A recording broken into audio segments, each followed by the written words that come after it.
Dos preguntas, en realidad una por el asunto del sueño, que es frecuente que pacientes ancianos lleguen acompañados de familiares más jóvenes que digan, pero doctor, ¿cómo va a dormir si durante todo el día está dormitando? Especialmente después de almuerzo. Y ver qué conducta se puede tomar ahí. Y la segunda con respecto a delirio, que las pautas actuales dicen que hay que favorecer un ambiente hogareño del paciente en el hospital, en lo posible, manteniéndole su radio, manteniéndole alguna foto de algún familiar, dejando que lo acompañen, pero en la mayoría de los hospitales, por lo menos yo trabajo en un hospital de provincia, es prácticamente impracticable, valga la redundancia. ¿Qué opinan de eso? Partimos por sueño entonces. La verdad es que en general aquí lo que yo les decía al inicio, estas charlas lo que buscan muchas veces como buscar como la casa y la receta de cocina. Pero en términos prácticos, insisto en la definición moderna, en la nueva definición de insomnio. O sea, este adulto mayor debe tener un compromiso a lo largo de las 24 horas de estas alteraciones del sueño.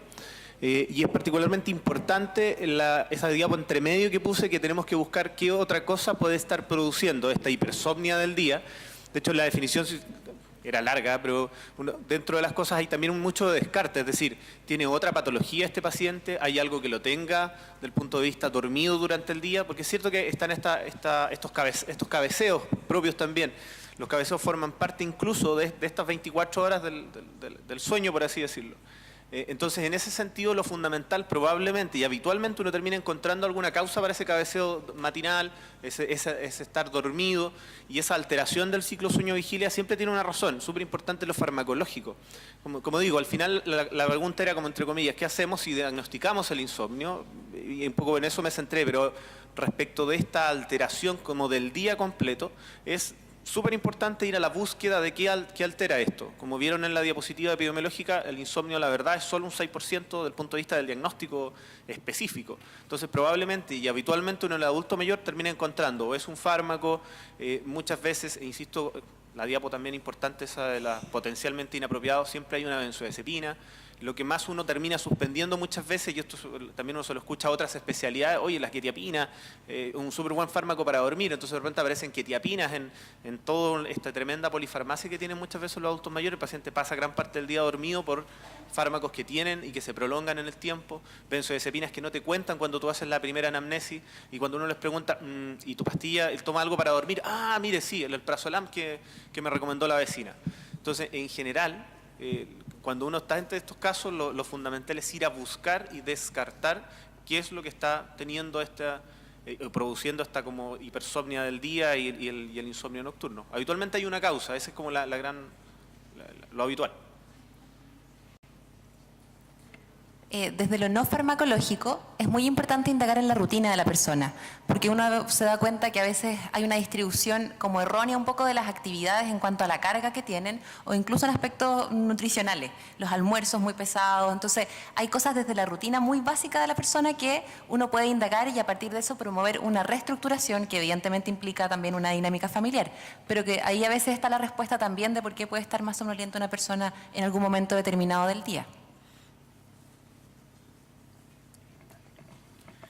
Respecto a las medidas no farmacológicas para la prevención del delirium, como bien dices tú, lamentablemente es una realidad que en los hospitales muchas veces no se logra hacer.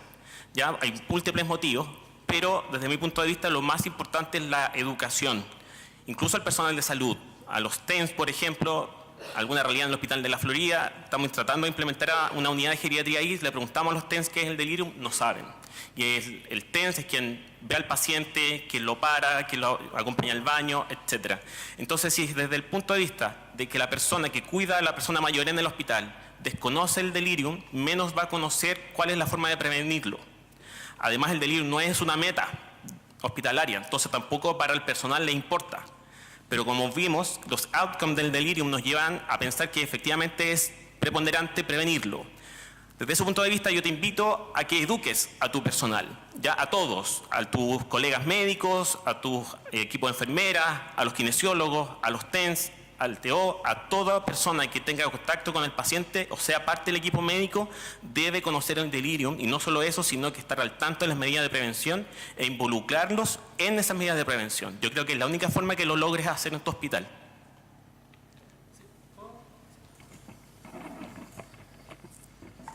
Perdón, también en relación a la pregunta del delirium, yo creo que también es importante no perderse en el bosque, porque es verdad que mantener un ambiente hogareño suena como una recomendación general, pero cuando uno se va a la literatura hay pilares fundamentales, que son la reorientación temporoespacial continua, el uso de los dispositivos de ayuda, asistencia, ya va a decir lentes, audición, el manejo de prevención del dolor, y eso no pasa necesariamente porque el ambiente sea hogareño, por las cortinas o por el hecho de tener fotos, sino que son medidas que son basadas en la literatura y que efectivamente, como dice Víctor, dependen de un programa global de trabajo en relación al delirium. Eso significa, por ejemplo, cuando uno le dice educación al equipo de TENS que uno trabaja, que cuando le lleven el almuerzo al paciente le recuerden qué hora del día es, qué hora está. Que cuando uno con el equipo médico va a visitar al paciente, uno le diga, nosotros somos el equipo médico, usted está en tal hospital y está por tal razón, de tal manera de hacer reorientación temporoespacial continua. Esas son las medidas que son los pilares realmente fundamentales para no perderse de algunas maneras en algunas medidas que tienen un poco menos de sustento y que efectivamente son más difíciles de implementar, como la radio misma del paciente o medidas de foto, que muchas veces chocamos con las medidas de prevención de infecciones intrahospitalarias. Muchas gracias. ¿Alguna otra pregunta en el medio? Para el doctor Estrada, generalmente los adultos mayores en atención primaria vienen desde largo tiempo antes con drogas tipo Z para dormir y en general también están muy como apegados al uso de estos medicamentos y cuesta estimularlos a descalarse de ellos para conciliar el sueño. Mi pregunta es si hay alguna estrategia, ya que la melatonina es el fármaco como más fisiológico, alguna estrategia para descalarse de drogas tipo Z a melatonina que sea más eficiente en el fondo en la conciliación del sueño y no les produzca como una reticencia a este cambio. Y después para el doctor Jara, saber si es que el antecedente de depresión durante la vida del adulto, en el fondo durante la etapa desde la juventud en adelante, tiene alguna importancia en la depresión en el adulto mayor y si es que en estos pacientes que tienen antecedente de depresión previa, ¿hay alguna estrategia de tamizaje o de búsqueda activa de los síntomas de depresión? ¿Se escucha ahí? Sí. A ver, respecto del uso de los fármacos Z, yo creo que es cierto, todos los que trabajamos en algún momento en atención primaria, los que fuimos médicos generales de zona, más de alguna vez nos tocó, quitarle ese fármaco de siempre al paciente parece casi una maldad, digamos. Y más de algunos de nuestros colegas siempre tomaban la decisión sabia de decir, ¿sabes qué? Yo le entrego la receta igual y me importa poco. Aquí probablemente pasa un poco como con el delirium. En la medicina geriátrica hoy día viene el cuento de probablemente nos falte a todos nosotros convencernos, bueno, los que estamos a este lado probablemente estamos bien convencidos, pero convencernos de que las cosas que nosotros estamos haciendo son las correctas. Yo creo que eso es lo primero. No, si yo tengo un colega que la verdad le entrega la receta porque esto es lo más sencillo, estamos bien complicados, digamos. Estos protocolos de retiro de fármacos habitualmente están más asociados a las benzodiazepinas.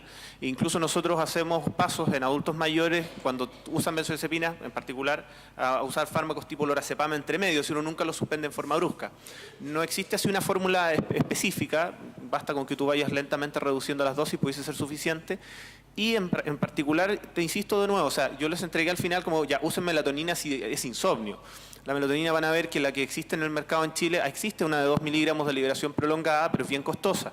Que usamos habitualmente, ante la falta obviamente porque es costosa, usamos la de 3 miligramos que es de liberación rápida. Y ahí es una moneda al aire, la verdad es que habitualmente no te va muy bien. A uno le resulta, a veces hay gente que sí, te tienes que ir subiendo en la dosis. Y yo creo que también hay que ser honesto con el paciente que uno tiene al frente. ¿Sabes qué? Vamos a irnos pasando a un fármaco más seguro porque este fármaco te predispone a caídas, altera tu condición cognitiva. O sea, probablemente hay que ir demostrando y nosotros convenciéndonos que estos fármacos son malos.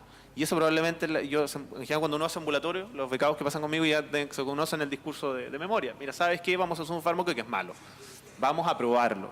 Entonces ahí probablemente lo que ustedes tienen que hacer como médicos del otro lado es reconocer que su fármaco probablemente pueda fallar y mantener ese vínculo con el paciente en el siguiente control. ¿Sabes qué?